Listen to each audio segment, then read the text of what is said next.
بسم الله الرحمن الرحيم. السلام عليكم ورحمة الله وبركاته.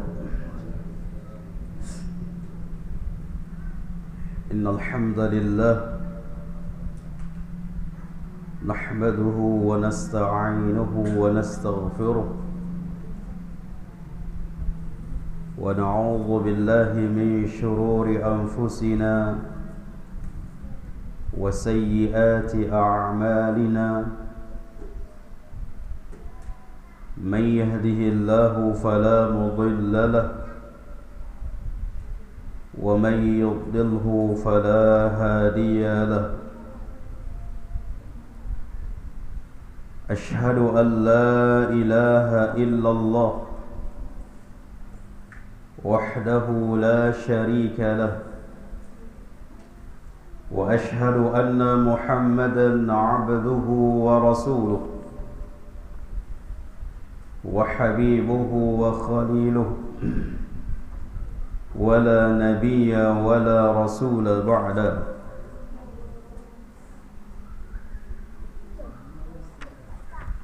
يا أيها الذين آمنوا اتقوا الله حق تقاته ولا تموتن إلا وأنتم مسلمون.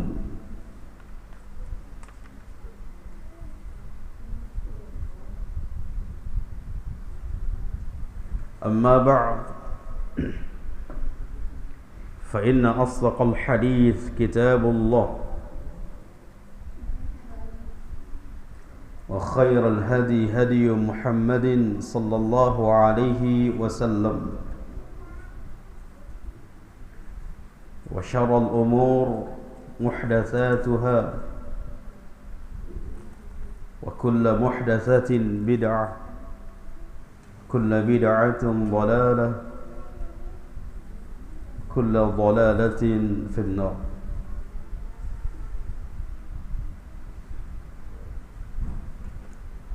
إخواني والأخوات في الدين رحمني ورحمكم الله. Alhamdulillah,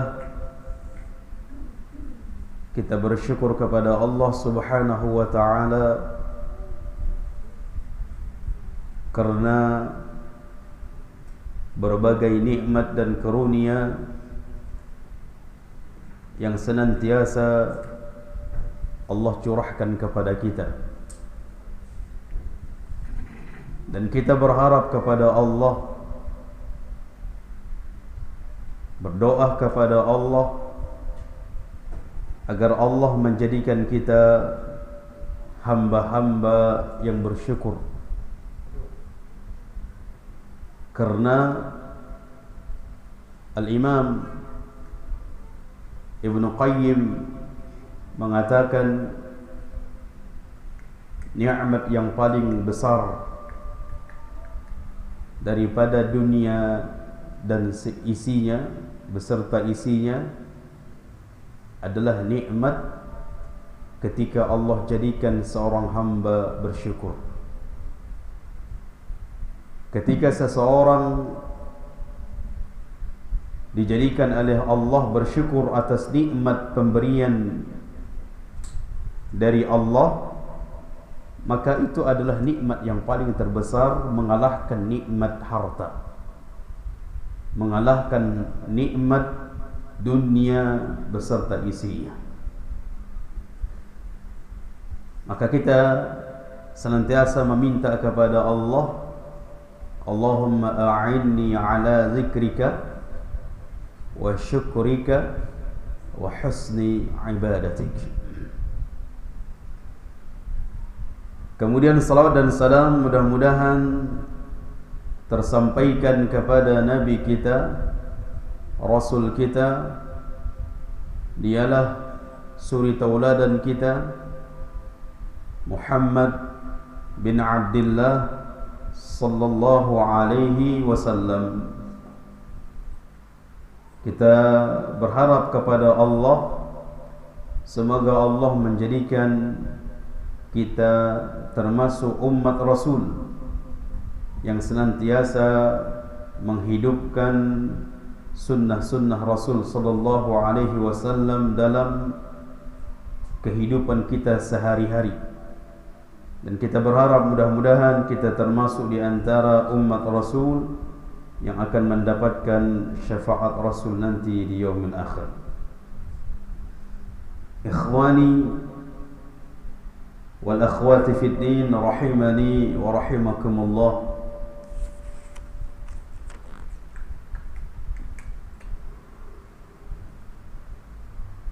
Kita lanjutkan pembahasan kita di setiap malam Kamis, pembahasan dari kitab tafsir yang kita masuk kepada surah Quraisy. Iya Pak, surah Quraisy kita. Setelah kita membahas surah Al-Ma'un,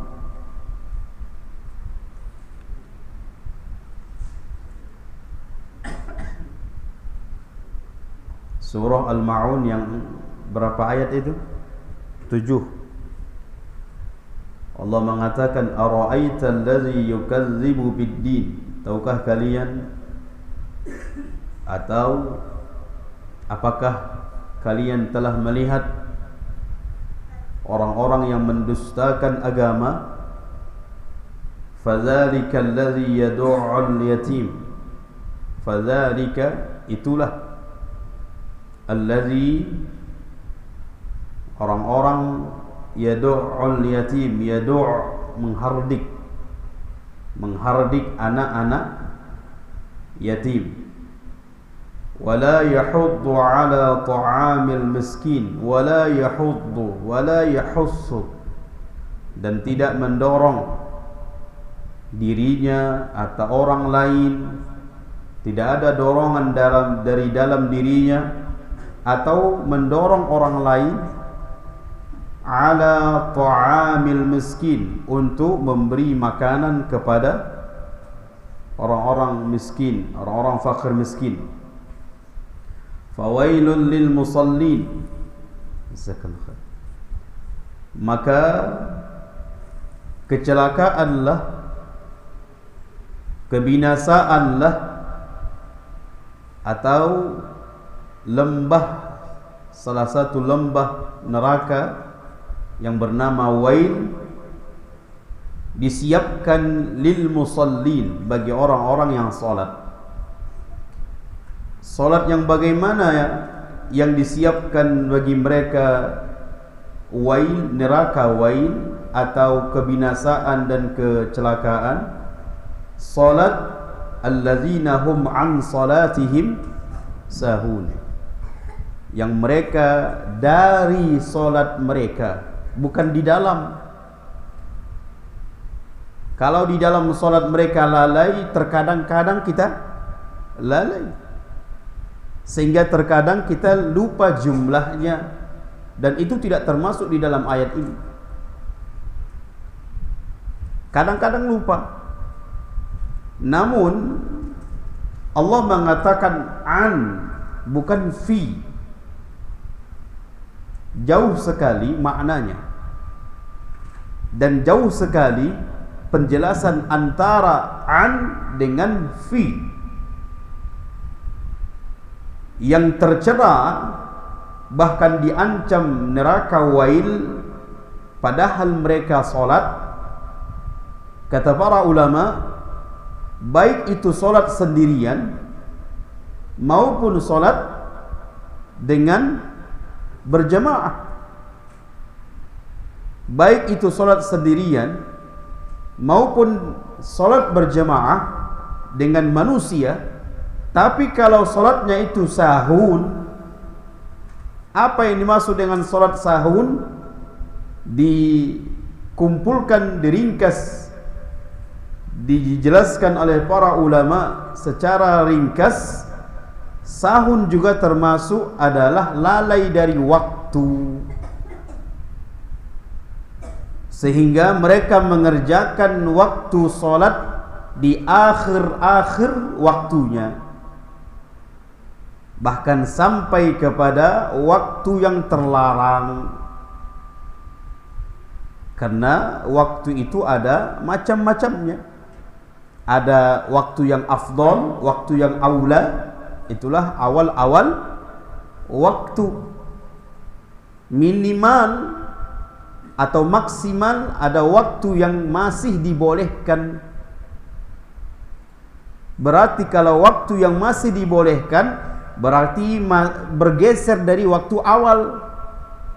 Sudah bergeser dari waktu awal. Kalau sudah bergeser dari waktu yang dibolehkan, ada waktu aula, bergeser sedikit, berarti masih waktu dibolehkan. Bergeser lagi dari waktu yang dibolehkan sampai waktu makruh. Sampai waktu makruh. Dan bahkan bisa saja waktu yang terlarang kena sekitar 5 menit lagi masuk waktu solat berikutnya. Makanya Nabi SAW mengatakan itulah solatnya orang-orang munafik yang mendekati waktu solat maghrib. Ketika solat asar, mereka melaksanakan solat asar, dekat waktu solat maghrib baru mereka kerjakan. Dan di dalam mengerjakan solat itu pun cepat-cepat, buru-buru. Maka ini adalah solat yang sahun. Kemudian juga kata para ulama, termasuk juga lalai dari rukun-rukun dan wajib-wajibnya. Tidak peduli, tidak memperhatikan rukun-rukun, wajib-wajib di dalam solat. Dan tidak akan bisa kita mengerjakan solat sesuai dengan rukun-rukun dan wajib-wajibnya, apalagi sunnah-sunnahnya, kecuali memang harus belajar. Kecuali memang harus belajar. Makanya banyak sekali para ulama mengarang kitab-kitab permasalahan tentang solat. Kaifiyatus solat, kaifiyah as-solat. Bagaimana solat? Apalagi bagaimana solatnya Nabi? Banyak kitab yang dikarang oleh para ulama. Mulai dari ulama-ulama dahulu sampai saat ini. Bahkan asatidah kita juga banyak menjelaskan tentang perkara solat. Rukun-rukunnya, wajib-wajibnya, kita penuhi itu. Karena kalau lalai dari rukun-rukun dan wajib-wajib atau tidak peduli dengan hal itu, maka termasuklah solat sahun yang dicela. Kemudian sebagian ulama memasukkan tentang kekhusyuan. Maka ahibati fillah, ini sudah level naik. Berbeda dengan orang yang tidak peduli dengan rukun. Berbeda dengan orang yang tidak peduli dengan wajib di dalam solat. Berapa banyak kami dapatkan, Anas pribadi mendapatkan ada orang solat yang tidak tamakninah. Demikian juga dalam sujudnya tidak sempurna. Sujudnya main-main. Bahkan ahibati fillah, jangan sampai ada sujud yang menyerupai hewan. Bagaimana sujud yang menyerupai hewan? Sikunya kandas ke mana? Ke lantai. Ini bahaya. Tak tahu apakah karena ngantuk atau karena malas atau memang segitulah taunya, ilmunya. Harusnya diangkat sikunya. Ini malah kandas. Kalau siku kandas berarti lengan pun kandas. Maka tidak boleh diangkat dia. Makanya benar-benar dari bagaimana cara sujud, cara ruku. Ada lagi orang ruku, tangannya itu diletakkan di lutut, bukan di lutut tapi di betis. Ini salah. Apalagi ruku bagian dari rukun atau tidak? Rukun.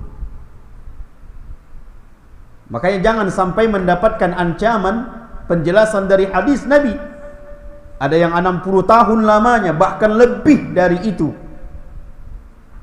Satu solat pun tidak diterima. Kenapa? Rukuknya tidak sempurna. Termasuk rukuk tidak sempurna adalah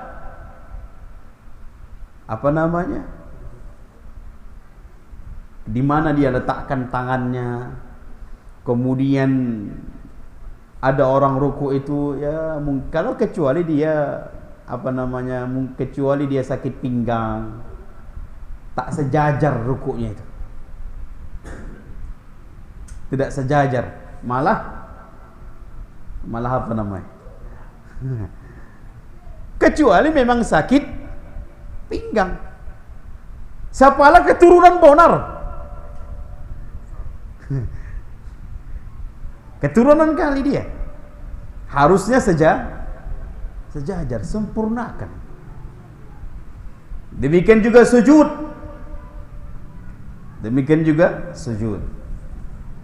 Ini ingin naik level lagi kekhusyuan. Kalau sudah berbicara tentang khusyuk, berarti rukuknya sudah sempurna, sujudnya sudah sempurna, kemudian bacaan-bacaannya, kemudian rukun-rukunnya, wajib-wajibnya sudah dia laksanakan, tinggal lagi kehadiran hatinya. Maka usahakan konsentrasi, minimal kita tahu, sadar kita dalam posisi apa kita ini. Minimal. Jangan sampai kita dalam posisi ruku, tak sadar kita ruku. Rukuknya kita pun karena kebiasaannya. Gerak apa namanya itu? Refleksi ya? Apa ya? Gerakannya itu tak disengaja. Memang sudah teratur gerakannya karena memang terbiasa sudah. Melamun pun dia tetap dari berdiri ruku. Karena sudah senantiasa dilaksanakan. Terbiasa akhirnya. Namun dia rukuknya itu tak sadar dia. Padahal dia melamun, memikirkan perkara-perkara. Makanya kata para ulama, kalau sudah di mana letak, Imam Hasan Al-Basri mengatakan, di mana letak kekhusyuan seseorang pada kalimat takbir. Apa waktu takbir? Allahu Akbar. Allah Maha Besar. Kalau sudah kita katakan Allahu Akbar, berarti tidak ada lagi sesuatu yang paling besar melainkan Allah. Termasuk juga perkara permasalahan kita. Jangan sampai permasalahan kita masukkan ke dalam solat, berarti kita menganggap permasalahan itu lebih besar. Kalau kita sudah katakan Allahu Akbar, Allah Maha Besar, sebesar apapun permasalahan yang kita hadapi, sedang kita hadapi, kecil itu semua. Kalau sudah itu kecil, maka takkan mungkin kita membayangkan, terbawa dalam memikirkan masalah itu di dalam solat kita. Takkan mungkin, karena kita menganggap itu kecil.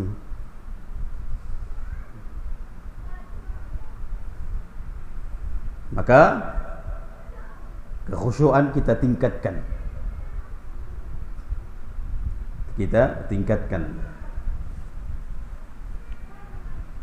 Baik. Kemudian Allah mengatakan alladzina hum yura'un. Termasuk solat yang tercela adalah solat yang ria, dikerjakan karena ria. Dikerjakan karena pujian manusia. Wa yamna'unal ma'un. Wa yamna'unal ma'un. Dan mereka enggan memberi, kalau di terjemahannya, memberi bantuan. Kalau kita lihat di tafsir lain, al-ma'un itu artinya adalah barang-barang yang berguna tapi murah, tidak mahal. Seperti yang kita contohkan kemarin, alat-alat cangkul atau sejenisnya, minjam enggrek gak dikasihnya, minjam cangkul, sesuatu barang, sesuatu yang dipulangkan, dikembalikan, tatkala dikembalikan tidak berkurang dia. Bahkan saking parahnya, ember pun dipinjam, tak mau, tak dikasih. Tapi bisa juga ember pocah ya. Ya resiko bagi yang meminjam, pecah dipukul pulang, jadi diganti. Enak kalau Ustaz dia baru nanti saya ganti. Itu resiko. Makanya dia tidak mahal, tidak mahal. Jadi termasuk adalah yang tercela itu adalah hati-hati jemaah. Ada terkadang subhanallah, kalau berhubungan dengan solatnya khusyuknya luar biasa. Berhubungan dengan hubungan dia dengan Allah, puasanya luar biasa, solat sunnahnya luar biasa, dan di dalam mengerjakan solat itu pun dia luar biasa khusyuknya. Tapi terkadang sifat politnya masih ada. Sifat pelitnya masih ada. Maka jangan sampai Allah katakan dalam surah ini wa yamna'unal ma'un. Sangkingkan pelitnya, meminjam sesuatu yang kalau dikasihnya enggak berkurang itu. Enggak dikasih. Apalagi barang-barang yang murah, yang bukan mahal. Maka jangan sampai seperti itu, karena itu adalah tercela. Model kehidupan yang tercela di dalam agama kita. Harusnya semakin bagus solat kita, semakin bagus sifat-sifat kita. Baik. Kita lanjutkan ke surah berikutnya, adalah surah Quraisy.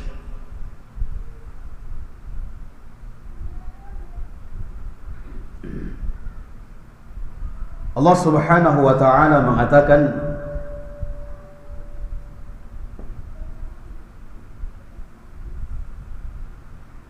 li'ilafi Quraisy ilafihim rihlatash shita'i was-sayf فَلْيَعْبُدُوا رَبَّ هَذَا الْبَيْتِ الَّذِي أَطْعَمَهُمْ مِنْ جُوعٍ وَآمَنَهُمْ مِنْ خَوْفٍ.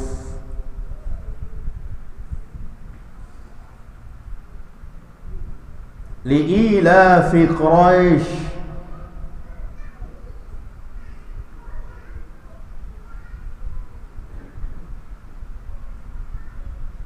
li, di sana ada huruf lam. Li ila, li ilafi.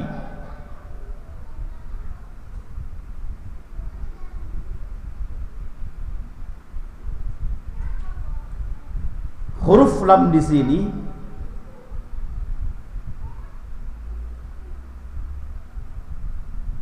Al-Imam Ibnu Jarir mengatakan lam di sini adalah lam ta'ajjub, lam yang berfungsi ta'jub,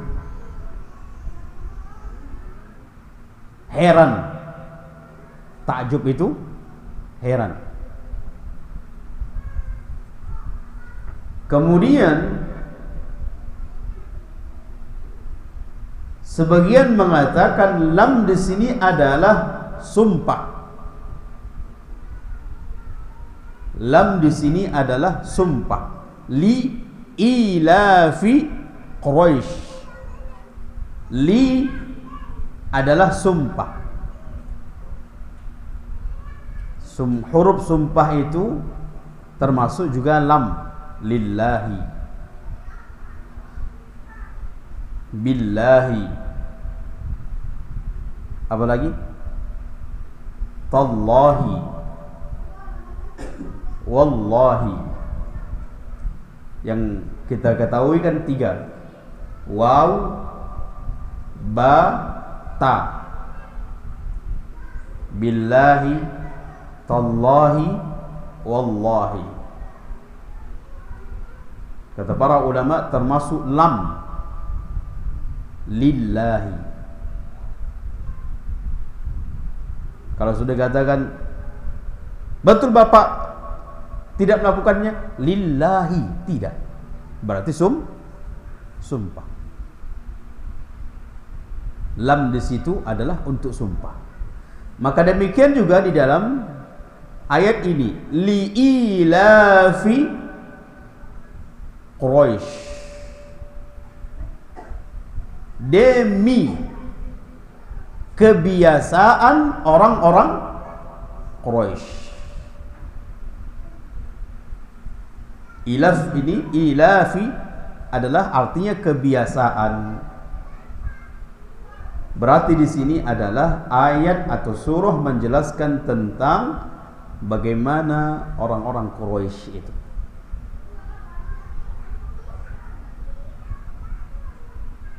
Bahkan Allah sebutkan dengan kalimat Quraisy, suku Quraisy, suku Quraisy.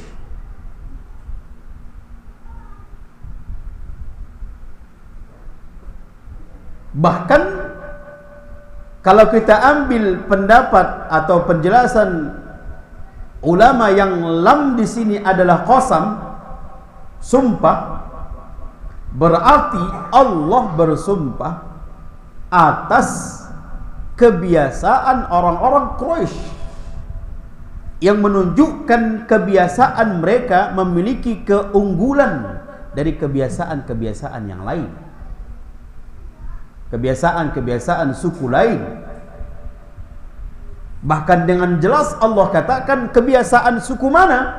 Kebiasaan suku Quraisy.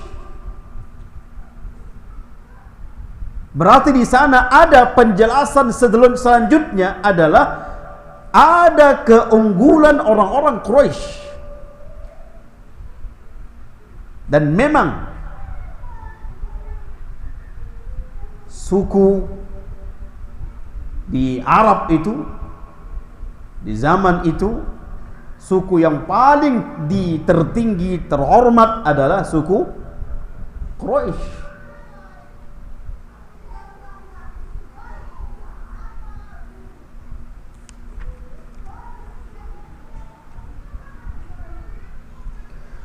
Sebagian mengatakan suku Quraisy itu dari kakek-kakeknya Rasul yang bernama Nadhr bin Kinanah. Nadhr bin Kinanah bagian termasuk adalah kakek-kakek Rasul. Saya bacakan dari nasab Rasul: Muhammad bin Abdullah bin, kita hitung kakeknya berapa ya, Abdul Muttalib bin Hashim bin Abdul Manaf bin Qusay bin Kilab bin Murrah bin Ka'ab bin Lu'ay bin Ghalib bin Fihr bin Malik bin Nadar bin Kinanah bin Khuzaimah bin Mudrikah bin Ilyas bin Mudar bin Nizar bin Ma'ad bin Adnan. Berapa tadi ya? Ada yang menghitung?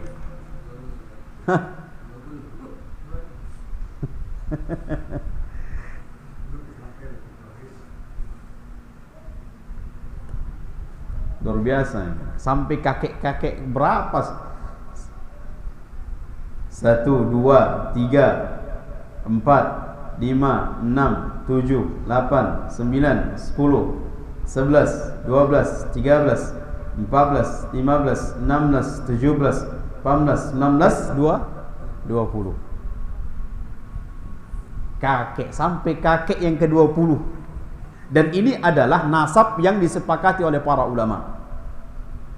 Ada terjadi nasab sampai ke Nabi Ismail, dari Adnan terus sampai ke Ismail, sampai kepada Ibrahim. Ismail sampai kepada Ibrahim. Ini ternazimah, ini nasab masih dipersisihkan di kalangan para ulama. Kemudian ada nasab juga, nasab Nabi sampai ke Nabi Adam alaihi salam. Namun sebagian ulama mengatakan ini adalah kelemahan. Nasab yang sampai kepada Nabi Adam, di sana ada kelemahan. Namun nasab yang sampai disepakati oleh para ulama itu kakeknya 20. Kakek kita berapa? Cuma 2 hafal kita kakek gitu kan.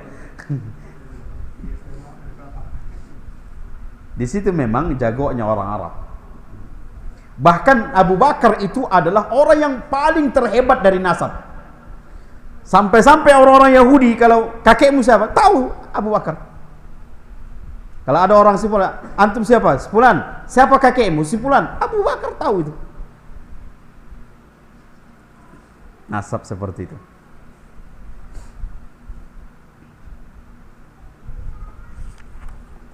Jadi sebagian mengatakan suku Quraisy itu dari Kinanah. Nadar bin Kinanah, dari Nadar bin Kinanah, kakek yang ke-12. Dan sebagian mengatakan suku Quraisy itu dari Fihr bin Malik. Fihr bin Malik, dari kakek yang 10, yang ke-10. Fihr bin Kinanah, Fihr bin Malik. Dari sinilah suku Quraisy. Baik. Ada sebuah hadis, yang hadis ini diriwayatkan oleh Imam Muslim,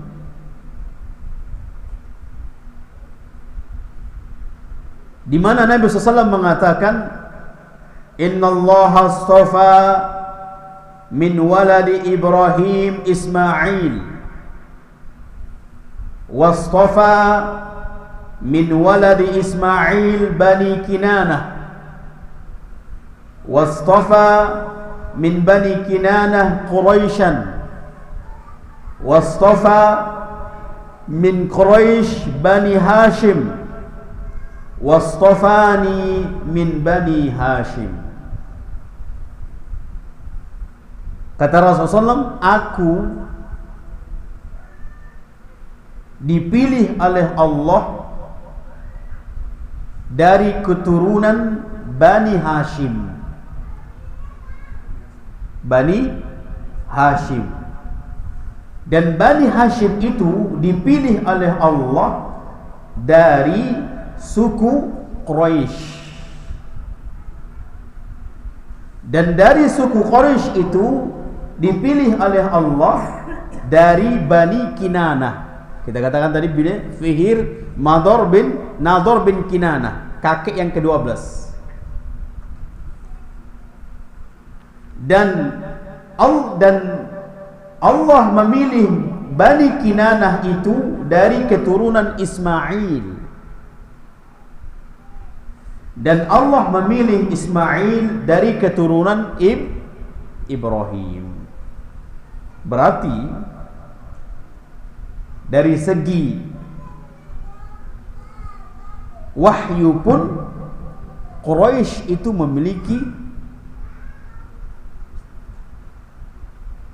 memiliki kemuliaan. Udah Isya? Belum.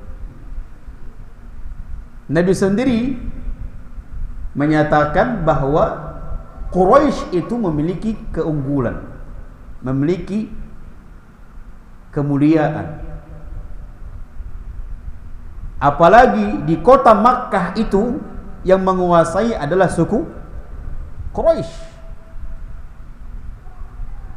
yang memberi minum jemaah haji, yang memberi makan jemaah haji, yang memegang kunci Ka'bah, yang mengurusi Ka'bah, itu dari suku Quraisy. Tokoh-tokoh di Ka'bah, pembesar-pembesar di Ka'bah, itu Quraisy. Makanya sampai Allah menjelaskan tentang Quraisy di surah Quraisy. Bahkan kebiasaan mereka Allah abadikan di dalam Al-Quran. Ini menunjukkan kebiasaan mereka ini memiliki keunggulan. Padahal kebiasaan suku-suku lain banyak.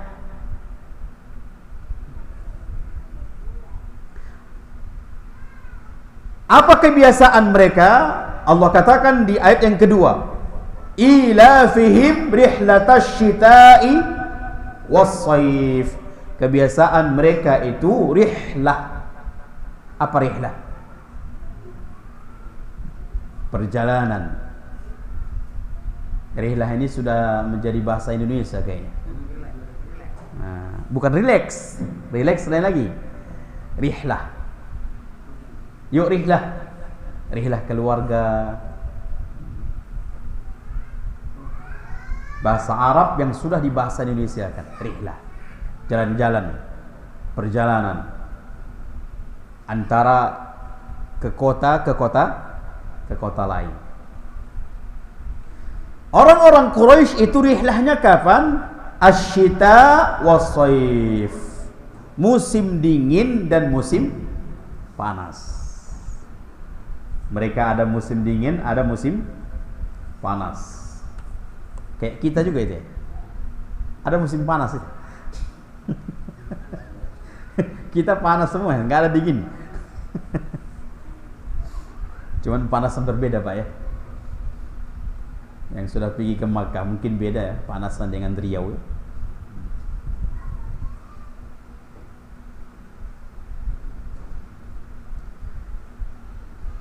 Apa kebiasaan rihlah mereka? Bukan rihlah yang jalan-jalan, tapi orang-orang Makkah itu rihlahnya berdagang. Rihlahnya berdagang. Kebiasaan mereka, unggul mereka itu berdagang. Ada nggak di Makkah petani? tumbuh pun tidak.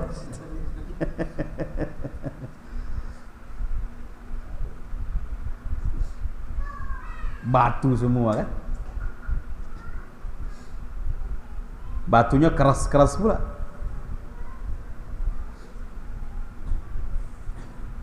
Makanya mereka apa? Berdagang. Petani nggak cocok nih katanya, nggak mungkin. Maka mereka berdagang, dan berdagang mereka unggul. Rihlah berbulan-bulan. Di musim dingin mereka ke Yaman. Di musim dingin mereka ke Yaman. Dan di musim panas mereka ke negeri Syam.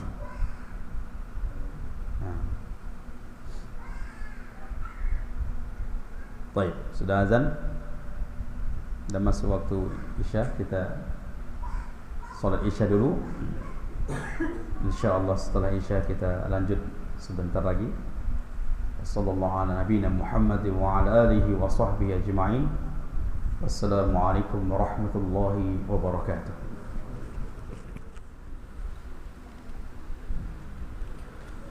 Assalamualaikum warahmatullahi wabarakatuh.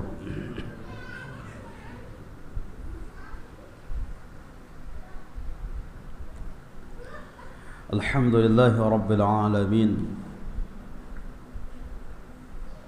Wassalatu wassalamu ala ashrafil anbiya'i wal mursalin wa ala alihi wa ashabihi ajma'in. Ikhwani wal akhwati fid din, rahimani wa rahimakumullah.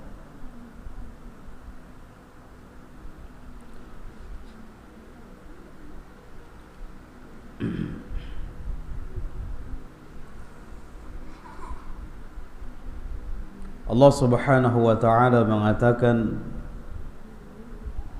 li'ilafi Quraisy, demi kebiasaan orang-orang Quraisy,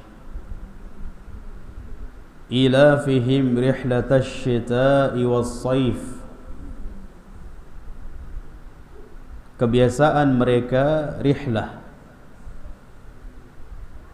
di musim dingin dan di musim panas. Apa yang dimaksud dengan kebiasaan rihlah mereka? Wal ilafu bima'na yuradu bihi at-tijarah allati kanu yaqumuna biha marratan fi syita wa marratan fi sayf. Yang dimaksud dengan kebiasaan rihlah mereka pada musim dingin dan musim panas adalah at-tijarah, berdagang. Jadi bukan pergi rihlah begitu saja, bukan untuk wisata, tidak, tapi untuk berdagang.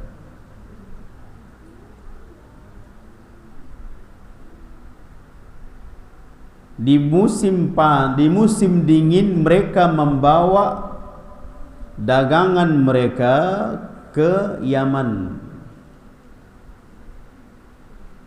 Fayattajihuna nahwal Yaman. Wa marratan fi as-sayf, amma fi asy-syita fayattajihuna nahwal Yaman lil mahsulati az-zira'iyyah fihi wa li anna al-jawwa munasib. Pada musim dingin mereka berdagang ke negeri Yaman. Mereka sewaktu pergi dari Makkah membawa dagangan yang ada di kota Makkah, mereka membawa ke negeri Yaman.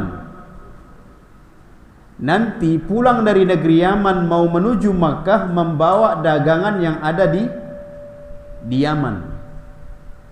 Kalau disebutkan di dalam tafsir, sebagian tafsir az-zira'iyah fi. Zira'iyah ini mazra'ah, kebun-kebun, tanam-tanaman. Itu yang mereka bawa dari Yaman itu ke kota Makkah. Kalau mereka ingin dari kota Makkah ke Yaman membawa dagangan yang ada di kota Makkah. Begitu metode mereka berdagang. Termasuk juga orang-orang dari penjuru dunia pun datang ke kota Makkah untuk sebagian memang untuk tijarah juga, berdagang juga, dan sebagian datang manusia ke kota Makkah itu untuk menunaikan haji. Dari zaman dulu memang sudah haji itu sudah ada. Bahkan di zaman Nabi Ibrahim. Sehingga manusia datang pertama mereka juga untuk tujuannya menunaikan haji, mereka juga jual beli di sana. Dan memang ada juga sebagian datangnya ke kota Makkah untuk membeli, jual beli, transaksi. Sehingga kota Makkah itu memang menjadi pusat perdagangan. Ditambah lagi di kota Makkah itu membawa dagangan-dagangan yang ada dari kota Yaman yang berbentuk kebun-kebun, mazra'ah. Karena memang munasib, cocok memang kondisi cuaca di sana.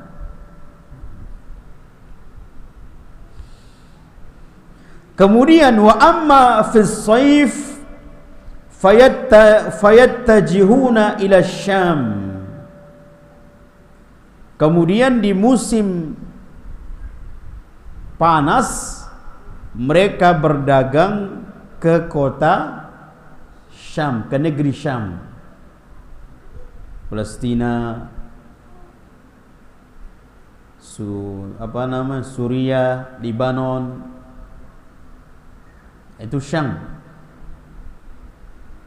Lianna ghaliba tijarah al-fawakih wa ghairiha takunu fi hadzal waqt fi as-sayf ma'a munasabatil jaw al-barid. Karena mereka menuju negeri Syam dan di sana banyak buah-buahan.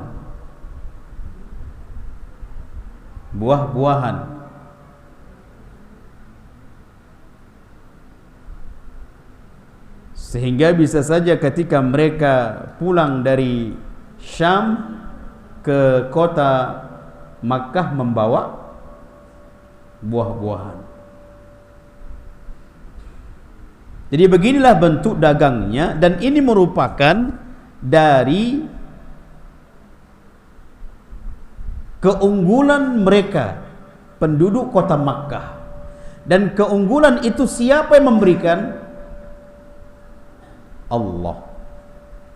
Berarti merupakan nikmat bagi mereka, dijadikan oleh Allah mereka berdagang, mencari nafkah dengan cara berdagang. Karena kalau selain dari berdagang, apa yang bisa lagi dibuat mereka bekerja sebagai kerjaan untuk mencari nafkah? Makanya kata para ulama, Dengan nikmat Allah Allah jadikan mereka itu berdagang, jago berdagang. Itu nikmat bagi penduduk Makkah. Ditambah lagi tempat itu menjadi pusat perdagangan karena banyaknya manusia akan datang ke sana. Di antara tujuan mereka datang apa tadi? Untuk haji. Ketika mereka berhaji tentunya melihat banyak di sana jualan, banyak di sana perdagangan, semakin ramai. Ditambah lagi memang tujuan mereka untuk di sana karena di sana pusat perdagangan. Makin ramai kota Makkah. Dan juga termasuk nikmat yang Allah berikan kepada penduduk Makkah, Quraisy. Makkah itu adalah tanah haram. Tanah haram.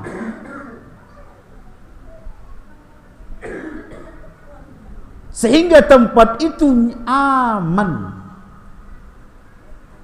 Makanya dikatakan sebagian ulama tafsir, makanya wallahi jemaah, ini kita gabungkan beberapa tafsir. Kita gabungkan beberapa tafsir. Sebagian ulama tafsir mengatakan kebiasaan penduduk Makkah, Quraisy khususnya, kebiasaan mereka itu dua. Yang pertama tadi kebiasaan berdagang, rihlah, berbulan-bulan. Yang kedua kebiasaan mereka adalah ketika mereka pulang dari rihlah mereka ke kota Makkah, mereka berkumpul. Mereka berkumpul, kemudian berbicara tentang untung, berkumpul. Dan berkumpulnya mereka merasakan nyaman, aman. Si A pulang dari ini, kemudian kumpul. Si B pulang, kumpul. Membicarakan tentang dagangan mereka. Dan orang-orang yang ikut bersama mereka pun merasa aman tinggal di sana. Yang tadi datang untuk menunaikan haji, ngobrol di sana, kemudian tinggal di sana merasa aman. Karena dia tanah haram. Makanya Allah mengatakan di dalam Al-Quran,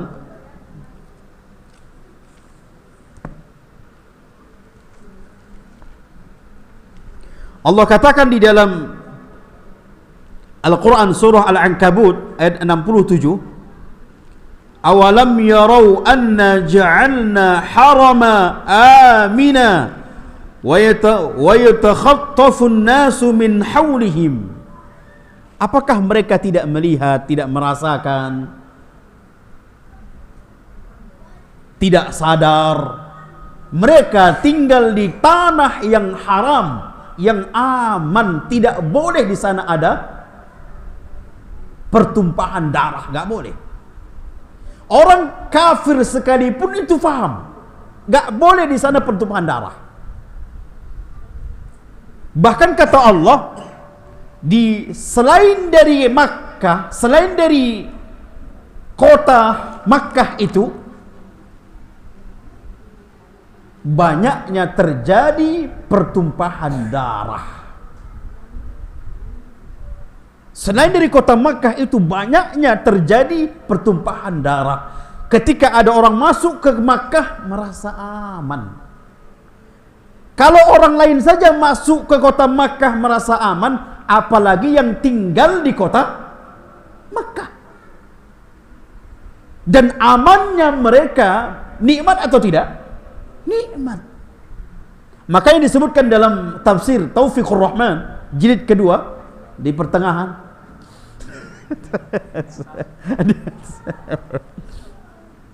Tak apalah halamannya ya.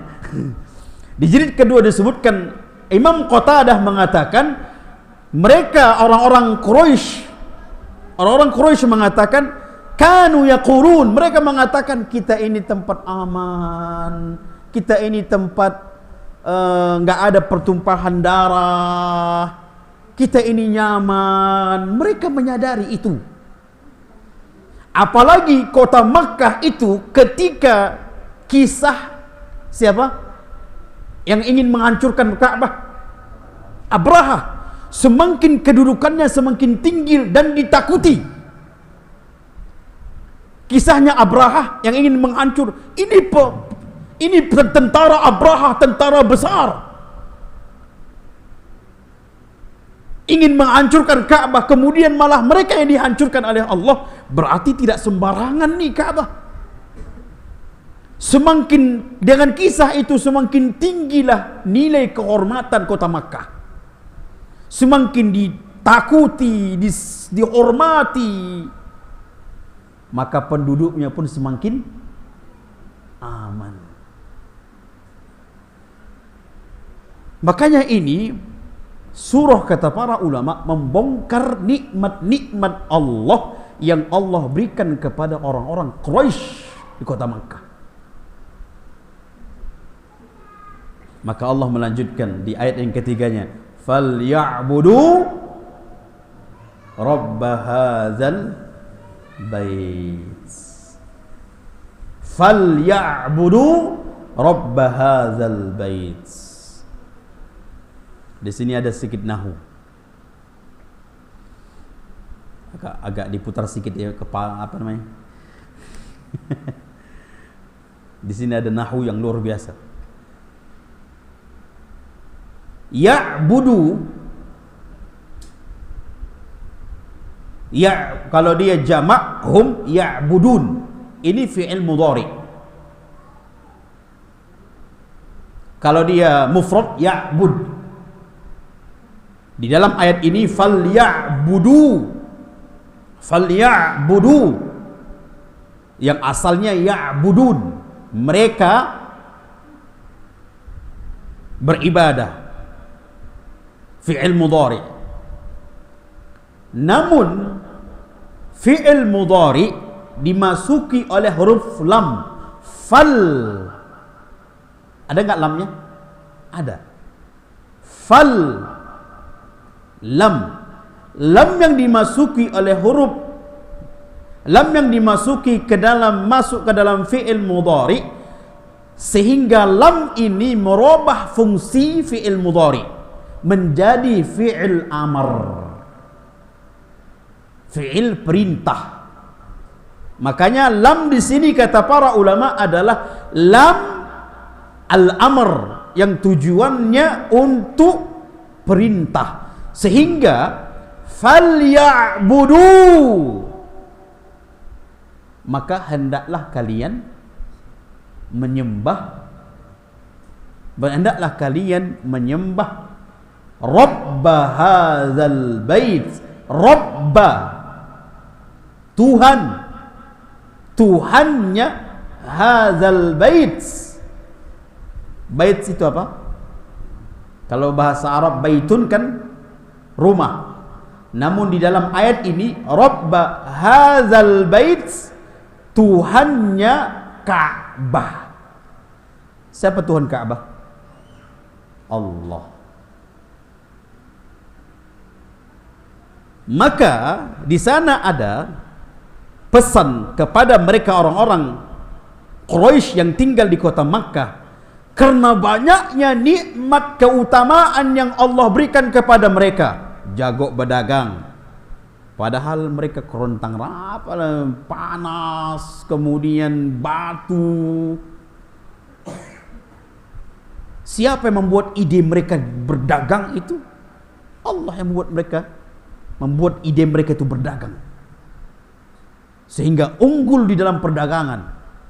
Itu nikmat Allah. Kemudian mereka Quraisy tadi apa?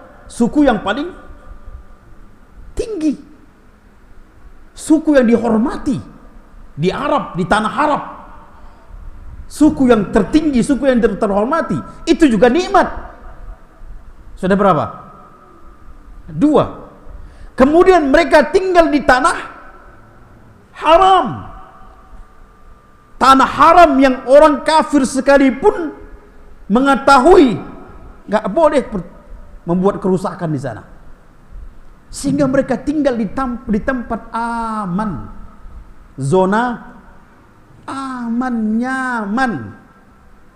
Sedangkan di luar dari itu banyaknya pertumpahan darah.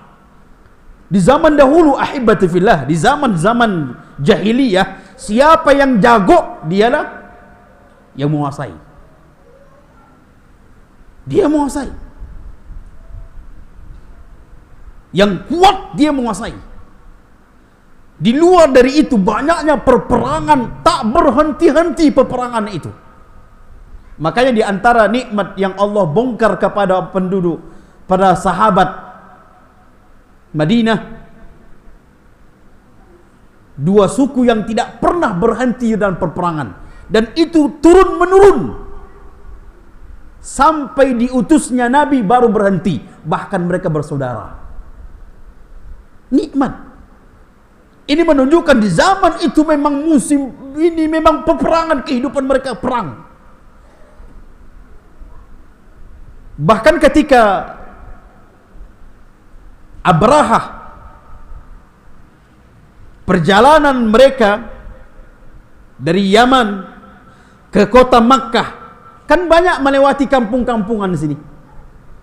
Banyak melewati perkampungan-perkampungan. Itu dihantam semua. Sambil lewat, sambil rampas hartanya, sambil hantam penduduk di situ, bunuh penduduknya.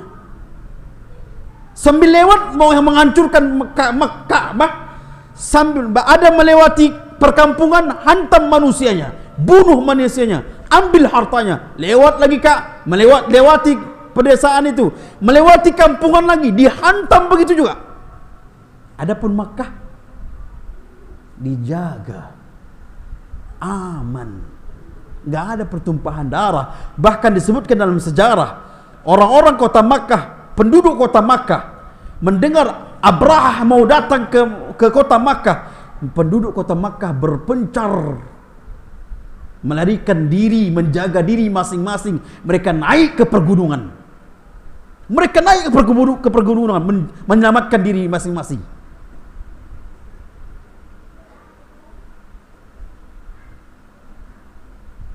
Namun Allah yang menjaga. Allah yang menghancurkan Abraha dengan tentara-tentaranya. Ini menunjukkan nikmat besar kepada mereka. Kalau begitu banyaknya nikmat, wahai penduduk Makkah, Quraisy, falyabudu. Harusnya kalian menyembah Allah yang punya Ka'bah, Robnya Ka'bah, bukan menyembah patung. Harusnya kalian menyembah Allah, bukan menyembah selain dari Allah. Kenapa? Karena nikmat yang Allah berikan kepada kalian banyak. Faham ini Pak? Ini maksud ayat itu, surah ini. Makanya hibadillah, demikian juga hendaknya kita. Kalau banyaknya nikmat yang Allah berikan kepada kita, kita merasakan nikmat itu, maka bersyukurlah. Bersyukurlah dan tunaikan kewajiban.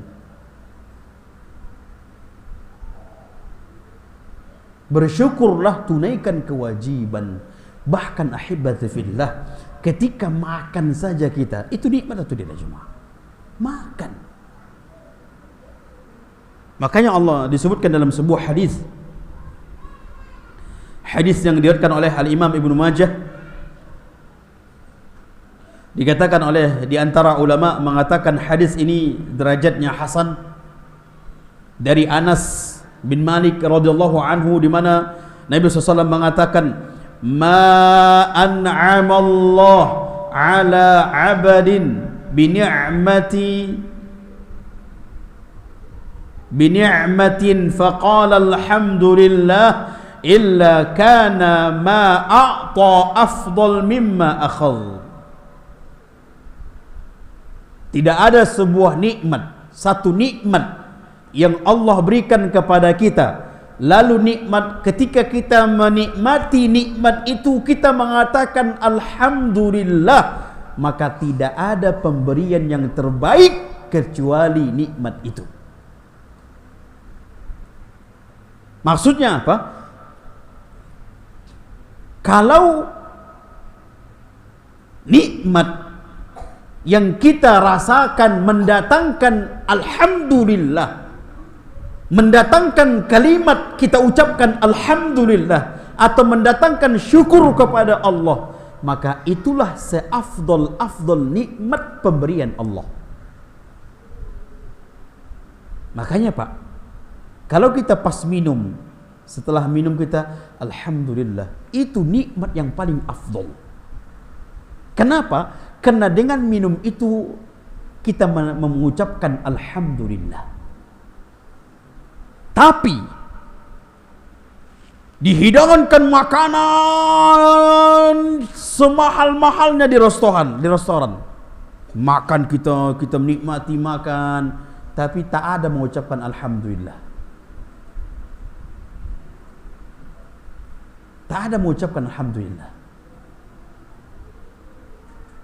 Berarti nilainya tidak sebanding dengan air putih yang kita minum tadi dengan mengucapkan alhamdulillah. Berarti air putih itu bernilai lebih afdal, lebih tinggi daripada makanan di restoran tadi. Kenapa? Di mana nilai tertingginya? Karena air putih itu kita minum alhamdulillah. Memang terkadang yang kocik-kocik kita ucapkan itu memang. Kalau sudah bosan nikmat itu lupa. Naik sepeda, ya Allah, bismillah. Ya Allah berikan rezeki, naik lagi naik kereta. Oh, udah mulai tu. Enggak lagi ni zikir tu sudah doa pun, apalagi naik mobil, tinggal doa semua tu. Subhanallah, semakin naik semakin lupa. Air putih Masya Allah, bismillah. Habis minum alhamdulillah. Itu air putih. Makan demikian juga, agak nilai apa? Bismillah, alhamdulillah, makan bersama keluarga. Habis kita makan, alhamdulillah, nikmat, rasanya tenang, nyaman, senang. Masuk restoran, bismillah, lupa. Habis makan pun alhamdulillah pun tidak. Ya Allah. Sedangkan di rumah tadi makan ikan asin, bismillah dimulai, alhamdulillah ditutup dengan alhamdulillah. Masuk ke restoran, mau ini udangnya besar-besar, ikannya masuk. Habis dimulai terus, bismillahnya lupa. Habis itu, alhamdulillah pun tidak. Berarti mana nilai lebih tinggi? Ikan asin itu lebih tinggi sebenarnya di hadapan Allah. Kenapa? Makanya dikatakan oleh para ulama, nilai nikmat itu tinggi kalau kita mengingat Allah. Kalau besar, tinggi, semakin besar nikmat itu nilainya di hadapan kita, di pandangan kita, namun bisa melalaikan kita mengingat Allah, itu sebenarnya nilai rendah di hadapan Allah. Contoh Pak, naik kijang kapsul, mulai dari buka pintu bismillah, kendaraan bismillah, baca subhanallazi sakhkhara lana hadza, terus naik begitu tanjakan dia baca zikir apa? Tanjakan apa? Allah. Begitu turunan dia baca, kemudian belum lagi zikir-zikir lainnya. Kemudian ada yang B, naik Pajero terbaru, apa ya? Sport ya. Mulai dari naik nggak ada doa, mulai dari di dalam pun zikir tak ada. Sebenarnya mana nikmat yang paling besar? Kijang kapsul atau Pajero?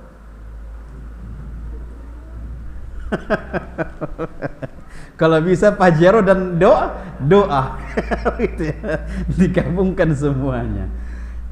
Ahibati fillah. Makanya subhanallah, terkadang Allah itu lebih faham lebih faham tentang kita dari kita. Makanya ketika Allah belum berikan dunia, mungkin itu yang terbaik bagi kita. Mungkin itu yang terbaik. Karena kalau seandainya Allah berikan banyak dunia, solat malam tak lagi itu. Menangis di hadapan Allah enggak lagi itu. Merintih berdoa kepada Allah enggak lagi. Karena sudah dapat semua. Sudah dapat semua.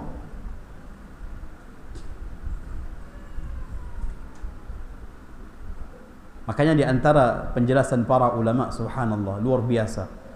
Terkadang Allah menahan doa kita itu dikabulkan. Kenapa? Karena Allah ingin terus kita itu menangis di dalam doanya, merintih di dalam doanya, kemudian terus meminta kepada Allah di dalam doa kita. Karena kalau seandainya dikabulkan Allah langsung dalam seminggu, tak doa lagi dia. Tak berdoa lagi dia. Apalagi penyakit kita di zaman ini, semakin hebat perkara dunia, semakin hebat kita seolah-olah, na'udzubillah, hilang ketawaduan, hilang tawadu.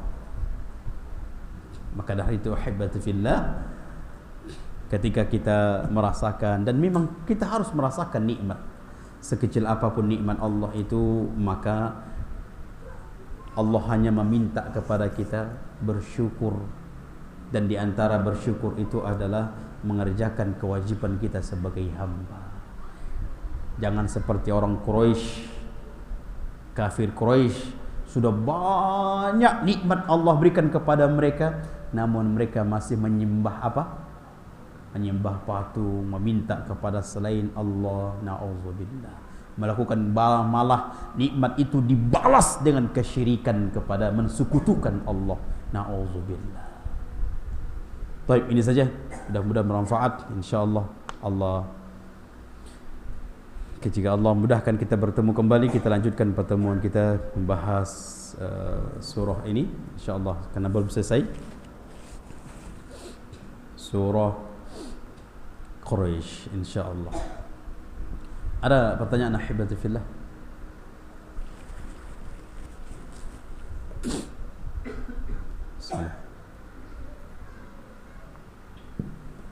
Baik, kalau tidak ada pertanyaan, kita tutup saja dengan doa kafaratul majlis.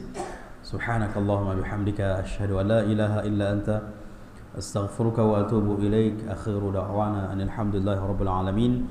Wassalamualaikum warahmatullahi wabarakatuh.